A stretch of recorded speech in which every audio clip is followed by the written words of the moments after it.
नमस्कार, आप देख रहे हैं न्यूज गैलेक्सी। मैं हूं आपका दोस्त आसिफ सिद्दीकी। इस बुलेटिन में आपका स्वागत है। चलिए सबसे पहले हम बात करते हैं देश और दुनिया में फैले कोरोना की।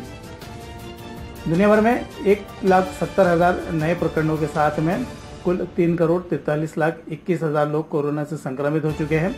हालांकि 77,60,864 संक्रमित अब भी एक्टिव हैं।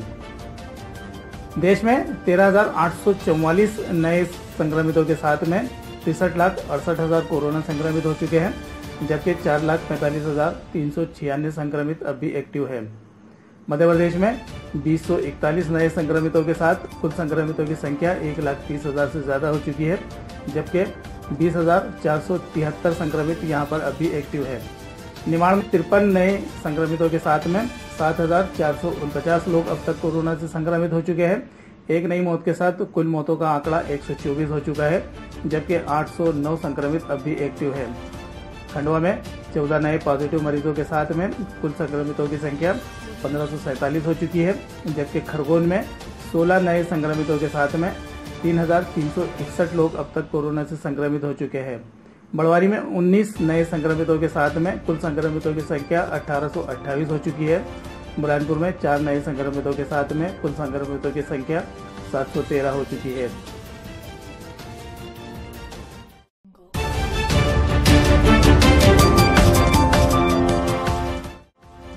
खंडवा में कोरोना वॉरियर्स शिकायत करने पहुंचे तो अस्पताल प्रशासन ने छीना उनका आशियाना, हॉस्टल से किया बाहर। जब से कोरोना काल शुरू हुआ है तभी से जिला अस्पताल में पैरामेडिकल के Ayush doctor, nursing staff, pharmacist सहित वार्ड बॉय के रूप में काम कर रहे 200 कर्मचारियों ने गुरुवार को विरोध प्रदर्शन किया। दरअसल इस माह सरकार द्वारा सेवा विस्तार को अनुबंध पत्र भरवाया गया है, उसमें इस स्टाफ को सिर्फ 1 माह का एक्सटेंशन दिया गया है, जबकि पिछला अनुबंध 3 माह का था। अपनी नौकरी खतरे में देख इन कर्मचारियों ने गुरुवार को रैली निकाली और कलेक्टर के नाम ज्ञापन सौंपकर 3 दिन के हड़ताल की धमकी दी। इधर ये कर्मचारी ज्ञापन देकर लौटे ही थे कि उन्हें नर्सिंग हॉस्टल खाली करने का आदेश थमा दिया गया।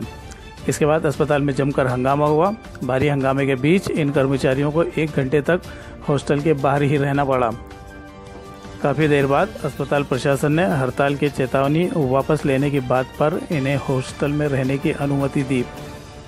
कोरोना योद्धा के रूप में काम कर रहे इन कर्मचारियों ने प्रशासन पर क्या आरोप लगाए हैं और उनकी क्या मांगे हैं, आइए सुनते हैं उन्हीं की जुबानी। सेंटर में अभी जो क्रिटिकल कंडीशन हमारी बनी हुई है इस टाइप की कि सारे पेशेंट हमारे जो 350 के आसपास पेशेंट है वो पूरे कोरोना पॉजिटिव है, और उसके आधार पर जो उनके फैमिली से रिलेटेड है लोग वो भी कभी ना कहीं हो सकता है कि पॉजिटिव हो, है ना। तो हम लोग जो है इसलिए नाराज है क्योंकि हम लोगों को वहाँ पर जो अस्थायी हमारी नियुक्ति हुई है, अस्थायी नियुक्ति के कारण हम लोगों को जो है होम क्वारंटाइन भी नहीं दिया जा रहा है। हमारी जो ड्यूटी है वो सामान्य वार्ड में लगाई जा रही है, और जिसकी वजह से जो अदर पेशेंट्स है वो भी इन्फेक्टेड होंगे, क्योंकि हमारा जो कोरोना है वो तो एक दूसरे से फैल ही रहा है, ये तो सभी तरीके से जानते हैं ना।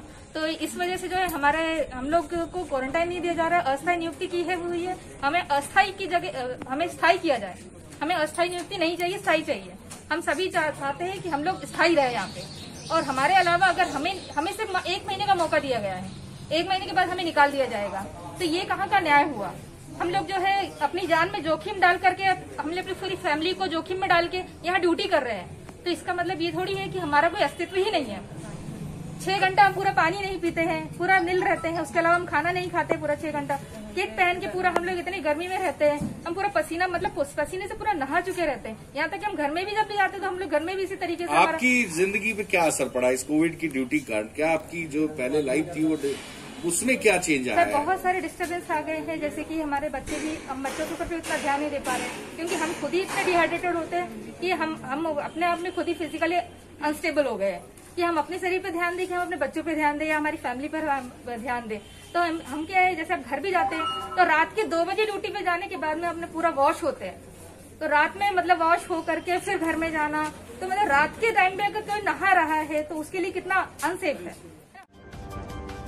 सिरा में गुस्साए किसानों ने पटवारी को दौड़ा कर पीटा, तो वहीं जामनी गुर्जर में पटवारी और किसान मित्र के साथ हुई जमकर बहस।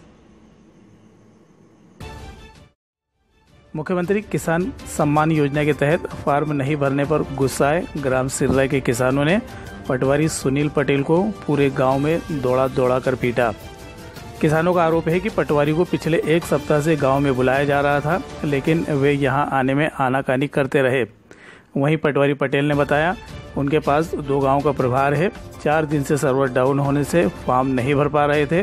गुरुवार को वे गांव पहुंचे तो किसानों ने उन्हें घेर कर पीटा। अपनी जान बचाने के लिए उन्होंने एक दुकान की शरण ली। इस घटना के विरोध में छेगांव माखन ब्लॉक के पटवारी छेगांव माखन थाने पहुंचे। पटवारी संघ के जिला अध्यक्ष अश्विन सैनी शुक्रवार को खंडवा में सभी पटवारियों के साथ आकर कलेक्टर को ज्ञापन देंगे। उधर अनावरी के प्लाट डालने खालवा ब्लॉक के ग्राम जामनी गुर्जर पहुंचे। ग्राम सेवक, पटवारी और किसान मित्र पर गांव के किसान भड़क गए और अपने नुकसान के लिए उनसे लड़ने लगे। तभी वहां पहुंचे किसान संघ के विष्णु चौधरी ने किसानों को समझाया कि ये सभी कर्मचारी हमारी फसल के नुकसान की अनावरी निकालने के लिए यहां आए हैं। इनसे विवाद करने के बजाय इन्हें सहयोग करें ताकि हमारी फसल का ठीक और समय पर मुआवजा मिल सके। उत्तर प्रदेश के हाथरस जैसे वहशीपन के लिए समाज में कोई जगह नहीं। कांग्रेस ने निकाला कैंडल मार्च तो महादेवगढ़ की ओर से सौंपा राष्ट्रपति के नाम ज्ञापन। उत्तर प्रदेश के हाथरस में हुए इंसानियत को शर्मसार करने वाले गैंगरेप के विरोध में खंडवा में भी विभिन्न प्रदर्शन हुए। गुरुवार शाम को जहां कांग्रेस पदाधिकारियों ने घंटाघर चौराहे पर विरोध स्वरूप कैंडल मार्च का आयोजन किया। इस मौके पर कांग्रेस जनों ने कहा, यूपी के हाथरस में हुई गैंगरेप की दर्दनाक घटना के बाद पीड़िता की मौत पर यूपी प्रशासन द्वारा परिजनों के साथ निर्मम व्यवहार करते हुए अंतिम दर्शन और अंतिम संस्कार तक के लिए उन्हें शव नहीं दिया गया। हैवानियत भरी घटना और प्रशासनिक रवैये के विरुद्ध गांधी भवन से घंटाघर तक कैंडल मार्च निकाला गया। पीड़ित बालिका की आत्मिक शांति हेतु प्रार्थना सभा भी आयोजित की गई।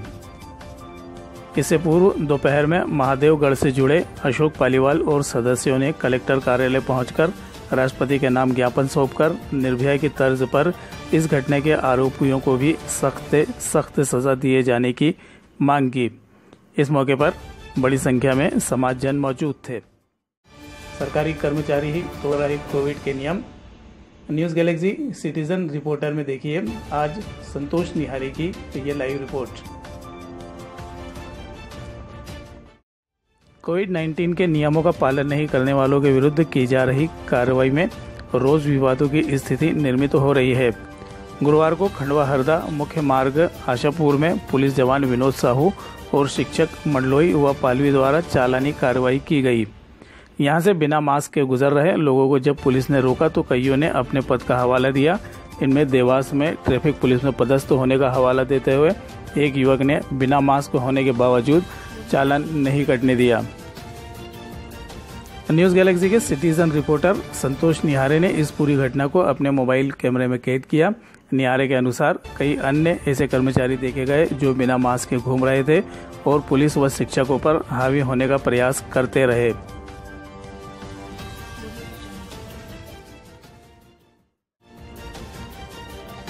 लायंस सेवा सप्ताह में हुआ ऐसे बुजुर्गों का सम्मान जिन्होंने बदल दिए जिंदगी जीने के तरीके। लायंस व लायनेस क्लब खंडवा ने लायंस सेवा सप्ताह का शुभारंभ किया है। सप्ताह के पहले दिन अंतर्राष्ट्रीय वृद्धजन दिवस पर लायंस भोजन सेवा केंद्र पर बुजुर्गों का सम्मान किया गया। यहां बुजुर्गों को भरपेट भोजन व मिठाई वितरित की गई। वह वृद्ध सम्मान के तहत अधिवक्ता सरदार सिंह तंवर के 99 वर्षीय पिता सीताराम तंवर का उनके निवास पर जाकर शाल, श्रीफल व अभिनंदन पत्र देकर सम्मान किया गया। सेवा सप्ताह संयोजक नारायण बाहिती ने बताया, सादा जीवन उच्च विचार के धनी व्यक्तित्व सीताराम जी 99 वर्ष की उम्र में भी अपनी दिनचर्या के कार्य स्वयं ही पूरा करते हैं। इस मौके पर अध्यक्ष प्रमोद पुरी व आशा उपाध्याय ने कहा कि बुजुर्ग हमारे परिवार व समाज के आधार स्तंभ हैं। बुजुर्गों का सदैव सम्मान किया जाना चाहिए। बताते चले, सेवा सप्ताह 8 अक्टूबर तक चलेगा। निमाड़ में 53 नए संक्रमितों के साथ में कुल संक्रमितों की संख्या 7,500 के करीब पहुंची। 121 लोगों की अब तक हो चुकी है मौत। निमाड़ में पिछले 3 दिन से कोरोना की रफ्तार पर लगाम लगी हुई है। खरगोन जिले में लगातार 2 दिनों से 30 से कम संख्या में पॉजिटिव मरीज मिल रहे हैं, जबकि पिछले 1 सप्ताह से यहां हर दिन लगभग 50 से अधिक पॉजिटिव मिल रहे थे। गुरुवार को 53 नए प्रकरणों के साथ में निमाड़ में कुल संक्रमितों की संख्या 7,449 हो गई है। खंडवा में नई मौत के साथ मरने वालों की संख्या 124 हो गई है। पिछले 24 घंटों के दौरान खंडवा में 14, खरगोन में 16, बड़वानी में 19 और बुरहानपुर में 4 नए पॉजिटिव मरीजों की पुष्टि की गई है। खरगोन में सर्वाधिक 397, बड़वानी में 221, खंडवा में 158 और बुरहानपुर में 33 मरीज अब भी एक्टिव हैं। इस तरह निमाड़ में कोरोना एक्टिव मरीजों की संख्या 809 पर पहुंच चुकी है। बेहतरीन खबरों के लिए हमारे साथ बने देखते रहिए न्यूज गैलेक्सी। मुझे दीजिए इजाजत। नमस्कार, शब बखैर, शुभ रात्रि।